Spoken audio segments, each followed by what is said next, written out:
जावा में हम लूप के ऊपर बेस्ड आउटपुट क्वेश्चन को शॉर्टकट मेथड की मदद से कैसे सॉल्व करेंगे ये हम इस वीडियो में सीखने वाले हैं। Give the output when a is equal to 6 and b is equal to 4, दोनों का वैल्यू भी हमें दिया हुआ है। तो यहाँ पे फॉर लूप को देखो ध्यान से, for k is equal to a का वैल्यू कितना है, ये है 6, k is less than equals to a into B यानी 6 इंटू 4 ही हो जाएगा 24। तो k का लूप चलेगा 6 से कहां तक, 24 तक।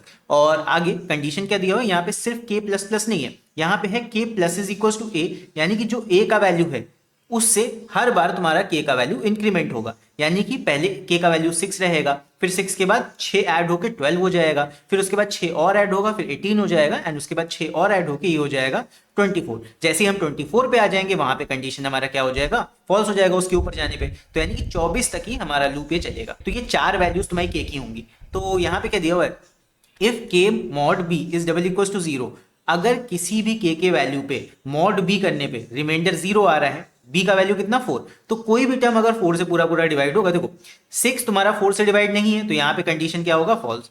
यहाँ पे जैसे ही k का वैल्यू होगा 12, जब k plus is equal to 6 हो जाएगा, k का वैल्यू 12 हो जाएगा, सो 12 को 4 से डिवाइड करने पे रिमाइंडर आएगा 0, और यहाँ पे कंडीशन हो जाएगा 2, और यहाँ से हम क्या हो जाएंगे, ब्रेक करके बाहर निकल आएंगे लूप से। सो जैसे हम लूप से बाहर आएंगे, हमारा k का लास्ट वैल्यू क्या था, 12, और वही यहाँ पे सिस्टम डॉट डॉट प्रिंटलन में 12 प्रिंट हो जाएगा। सो आई होप ये आउटपुट क्वेश्चन तुम लोगों को समझ में आया होगा। अब इसके बाद एक और यहाँ पे आउटपुट बेस्ड क्वेश्चन है, इसको देखते हैं। यहाँ पे k का वैल्यू स्टार्ट हो रहा है 10 से, तो 10 से स्टार्टिंग है, k greater than equal to, अब ये डिक्रीमेंटिंग वाला है, मतलब यहाँ पे डिक्रीमेंट होंगी वैल्यूज, बढ़ेंगी नहीं, डिक्रीमेंट होंगी, डिक्रीज होंगी। सो यहाँ पे कंडीशन क्या है, k is greater than equal to -1। So देखो किन किन वैल्यूज के लिए चलेगा, यहाँ पे k का वैल्यू 10 है, फिर 9 होगा, 8 होगा, 7 होगा, 6, 5, 4, 3, 2, 1, 0 एंड ऑल्सो -1, इन सारी वैल्यूज के लिए k का लूप चलेगा।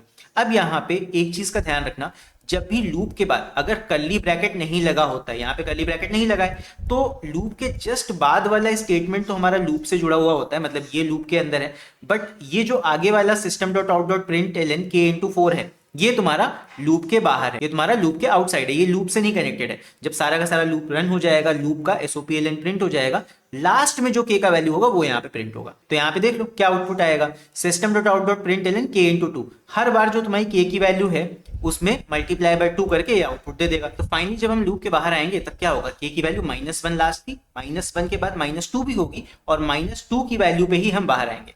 तो इतना पार्ट तो तुम्हारा लूप के अंदर का पार्ट है, और लूप के बाहर वाला -2 का वैल्यू तुम्हारा इस वाले एसओपीएलएन में प्रिंट होगा जो लास्ट में दिया हुआ है। इन सब k की वैल्यूज में इंटू 2 करके तुम्हें प्रिंट कर देना है, 10 इंटू 2, 9 इंटू 2, 8 इंटू 2, और लास्ट में जो तुम्हारा -2 वैल्यू है उसमें इंटू 4 करके वैल्यू प्रिंट कर देना है। सो फाइनली आउटपुट क्या आएंगे वो तुम नीचे कमेंट्स में लिख के मुझे जरूर बताना।